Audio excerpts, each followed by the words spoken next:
Nesse vídeo eu vou responder para vocês a seguinte questão: por que a Bolsa de Valores brasileira está caindo tanto? O que você deve fazer nesse momento? Então vamos ao vídeo. Salve, salve, investidores! Como é que vocês estão? Sempre lembrando que antes de continuar, você clica no botãozinho vermelho aí embaixo de se inscrever para ajudar esse canal, tá bom? E olha só, antecipando aqui para vocês, eu tô um pouco doente, por isso que minha voz pode estar um pouquinho esquisita, tá? Mas isso vai acabar logo. E continuando nesse vídeo, eu vou fazer uma síntese das razões pelas quais a Bolsa de Valores está caindo tanto. Mesmo que você seja um investidor de longo prazo, aposto que você de vez em quando se pega perguntando para si mesmo o seguinte: por que será que ela está caindo tanto, hein? Algum desastre? O que está acontecendo?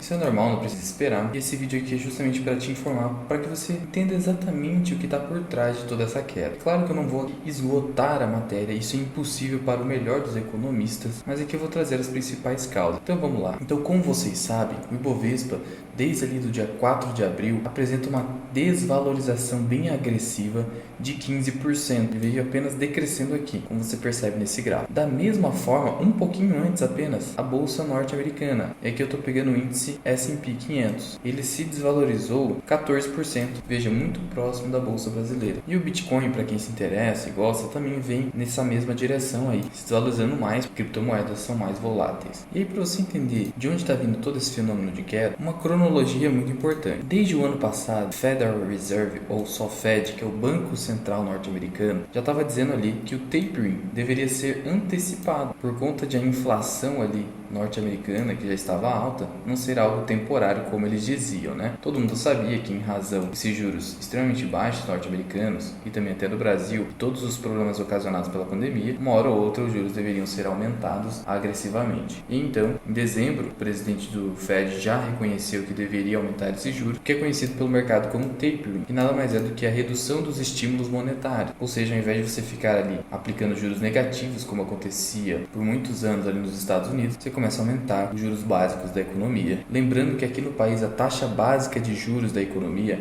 é a taxa Selic. E, em suma, o que é a taxa Selic? Ela tem previsão legal ali. Como você percebe, ela é o Sistema Especial de Liquidação e Custódia para Títulos Federais. Ou seja, ela é uma estrutura que serve para a operação dos títulos federais, e a taxa Selic é a taxa de remuneração dos títulos federais. Como diz o próprio Banco Central, o nome Selic, que é o Sistema Especial de Liquidação e Custódia, é uma infraestrutura do mercado financeiro administrado pelo Bacen, onde são transacionados os títulos públicos federais. A taxa Selic remunera os títulos federais, por isso que é a taxa básica da economia. O próprio CDI e a taxa DI são influenciados pelo quê? Pela taxa Selic. Então, os próprios bancos são influenciados ali pela Selic. E a Selic, como nós sabemos, ela chegou ali no fundo histórico de 2% em março de 2021. E aí começou uma crescente absoluta de alta, chegando agora a 12,75%. E você percebe que esse 12,75% só aconteceu aqui em abril de 2017. E o topo aqui da história recente é 14,25%, que é a linha entre 2015 e 2016. Então, o Brasil acabou sendo até mais rápido por ser um país emergente, ali na tendência de alta do juro. Começou já fazendo isso no começo de 2021. Os Estados Unidos só foi falar sobre isso em dezembro de 2021. E aí, depois dos Estados Unidos invocarem a necessidade de antecipação do taper, temos o que? O conflito armado na Ucrânia, a invasão ali da Rússia, que aconteceu ali no final de fevereiro e já se arrasta quase 3 meses. E chefe da OTAN aí dizendo que esse conflito pode se arrastar por anos. Seria um pesadelo, principalmente para as pessoas que estão envolvidas ali e para o mundo inteiro economicamente. E aí, esse conflito está gerando escassez de commodities, dificuldade no escoamento de produtos e serviços, de tal modo que isso gera escassez global por insumos e matéria-prima. E, em razão dessa escassez, ocorre a elevação dos produtos, dos insumos como um todo. Afinal, pela lei da oferta e da demanda, quando uma oferta diminui, que é o caso, e a demanda se mantém ou até aumenta, o preço das coisas acaba se elevando, ocorrendo aí um aumento generalizado de preço. E é isso que está acontecendo no mundo inteiro. E aí, os Estados Unidos, finalmente, em março de 2022, após a explosão do conflito armado na Ucrânia, fez o seu aumento de juros ali em 0,25%. Foi a primeira elevação desde 2018, e fazia alguns anos que os Estados Unidos não aumentava o seu juro. E veja, a taxa básica ficou entre 0,25% a 0,5%. A taxa era praticamente zerada, sendo que já naquele momento o Comitê de Política Monetária do Fed já suscitava ali que nas próximas reuniões haveria ali juros da ordem de 1,75%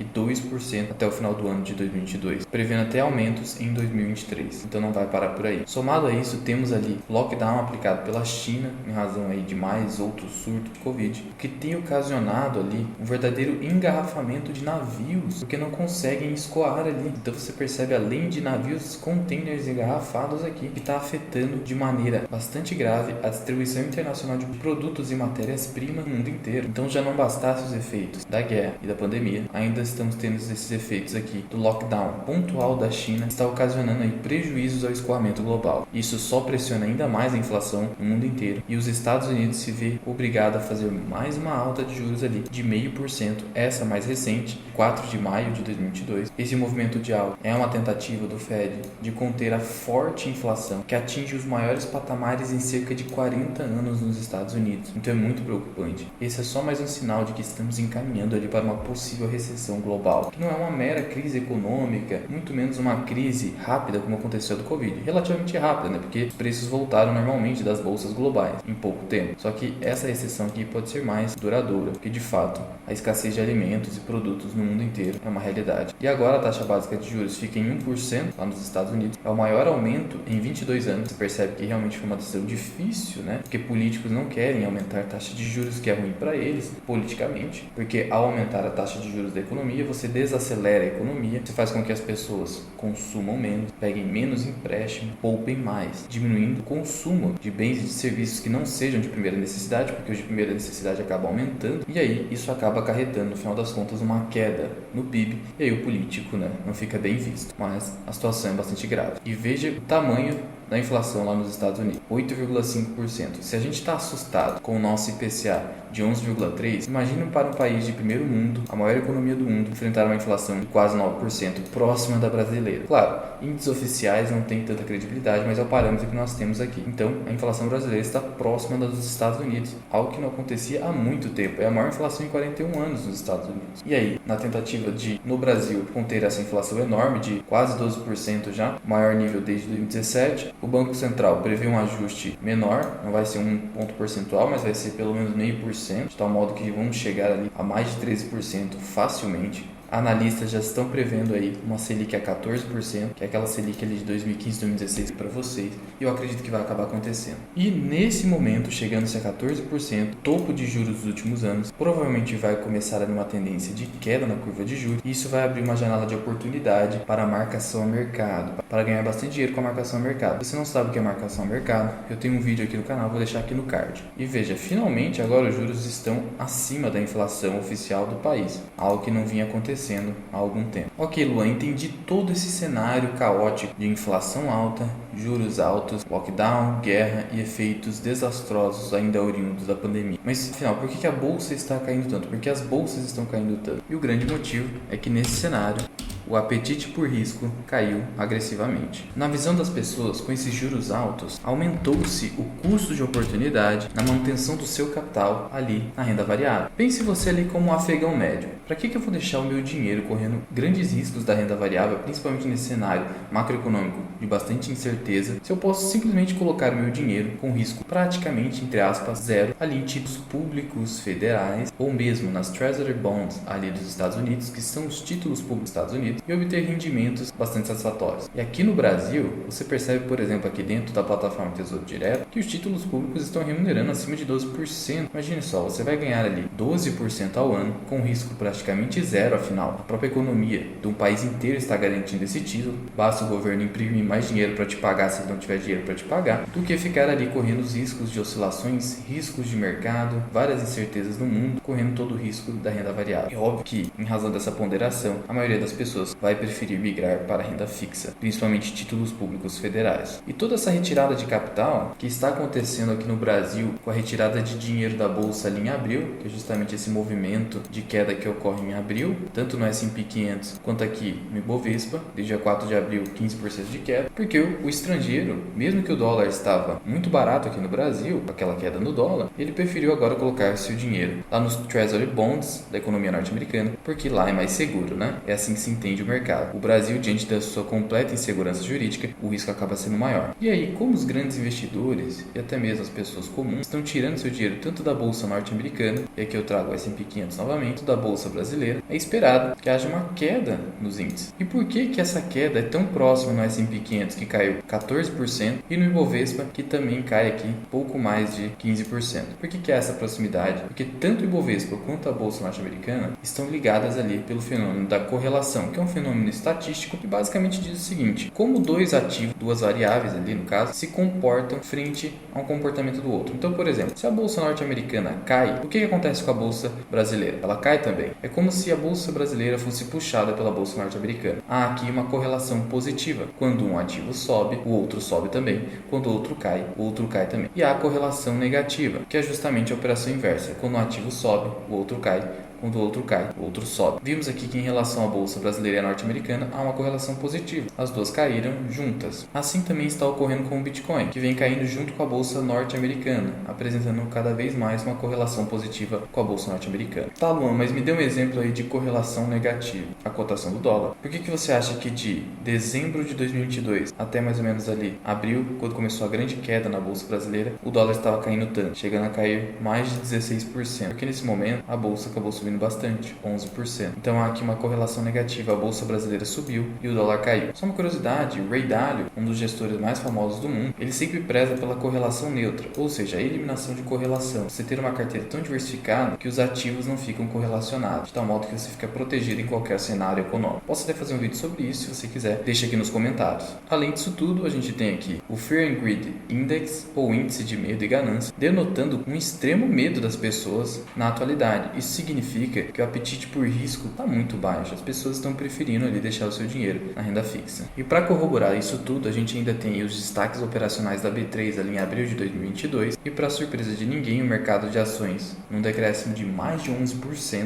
ao passo que o mercado de renda fixa tem uma variação positiva. Então o dinheiro está saindo de um lugar, indo para outro. Em resumo, é isso que nós temos: um cenário de quase hiperinflação no mundo inteiro, escassez em produtos e serviços, dificuldade no escoamento em razão da guerra, em razão do lockdown na China, tendência de aumento nos juros até o ano de 2023, tanto nos Estados Unidos quanto no Brasil, apetite por risco muito baixo, o medo das pessoas está muito alto, o dinheiro está saindo da renda variável e ingressando na renda fixa, não só por pequenos investidores, mas também como por investidores institucionais, já que a renda fixa, principalmente os títulos públicos, estão remunerando bastante. Ok, Luan, já entendi, mas o que eu devo fazer nesse momento? Devo também migrar todo o meu dinheiro para a renda fixa? E, na minha opinião, você não deve fazer isso. Por quê? Porque são nesses momentos de pânico, nesses momentos de extremo medo das pessoas, que ocorrem grandes oportunidades na renda variável. Ora, se as pessoas estão tirando o dinheiro da renda variável, os ativos estão ficando cada vez mais descontados, de tal modo que atualmente você pode dar tiro para qualquer lado na renda variável, você vai acertar alguma coisa barata. Não precisa ser um grande especialista, porque todo aquele volume financeiro de dinheiro está saindo ali e está sendo concentrado em títulos públicos. E aí esses ativos estão ficando muito baratos. Não vou fazer nenhuma recomendação aqui, mas eu sigo aportando e aproveitando essa oportunidade.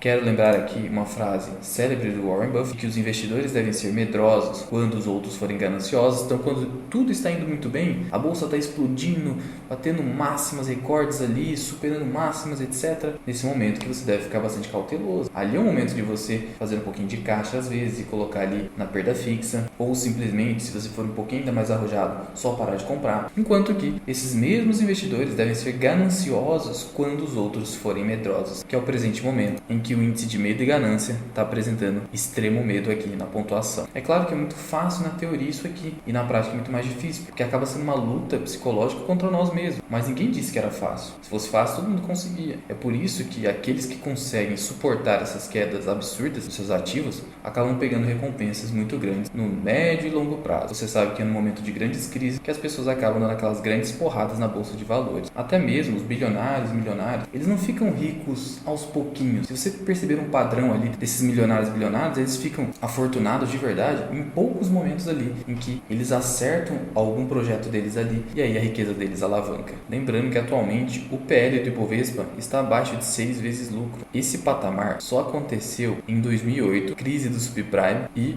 pós-bolha.com. Então, a bolsa obviamente está bastante descontada. Ah, Luan, eu entendi que eu devo aproveitar essas oportunidades, como diz o Warren Buffett, inclusive, mas eu tenho muito medo ainda, eu sou um investidor mais conservador. Tudo bem, se você é um investidor conservador, pode ir para renda fixa, mas vá pelo menos aos pouquinhos aportando a renda variável. Vai aos poucos ali aumentando seu apetite por risco, que somente com ações, principalmente, você vai conseguir um enriquecimento no longo prazo. Fundos imobiliários também pode ser uma opção para você migrar aos poucos, mas somente com ações ali que as pessoas acabam enriquecendo no longuíssimo prazo. É como o Peter Lynch diz: se há um conselho que eu quero dar aos jovens, ou mesmo aqueles já com uma idade um pouco mais avançada, é o seguinte: compre ações. Só faça isso, só compre ações, que no longo prazo você vai acabar agradecendo demais a sua atitude. Essa é a atitude atual que eu estou tomando e gostaria qual atitude você está tomando no momento. Já vai deixando aqui nos comentários. Muito obrigado por ter ficado comigo até aqui. Eu sou o Luan, que é o canal Mirar Investing. Até o próximo vídeo. Fui!